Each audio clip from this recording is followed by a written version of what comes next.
Building a PC is a great way to get a custom configuration, save some money, and have some fun. In this tech tip, we'll show you how to do it in less than 2 minutes. Our components and pricing are listed in the video description. First, lay your case on its side and install your motherboard. You may need to include the spacing screws, but either way, be sure that you secure the motherboard to the case. After that, put the memory in the slots recommended in your motherboard's manual. Make sure the memory clicks into place and is secure. Now we'll add our CPU, which is the most important and most delicate part of the computer. Handle it by its sides and then add the processor to the motherboard and secure it using the clamp. Add some thermal paste, which will help transfer heat from the CPU to the heatsink. Then add your heatsink and fan, and check your motherboard manual on where to plug the fan into for power.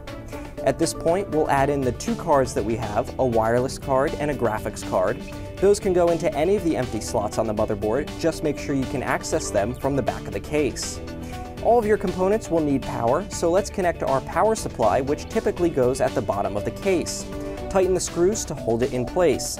Then connect the power supply to your various components.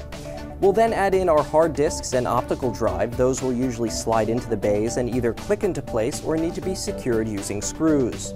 Hard drives and optical drives will both need data and power cables. Power cables will come from the power supply and data from the motherboard. After you've installed all of your components, connect your monitor, keyboard, and mouse, and then hit the power button on your case. Keep the cover off the case so you can make sure everything starts up properly. If it's all installed correctly, you'll be greeted with a BIOS screen where you can select to boot from the optical drive and begin installing your OS. And just like that, you'll have your own custom computer. Good luck and happy building. In Boston, Nick Barber, IDG News Service.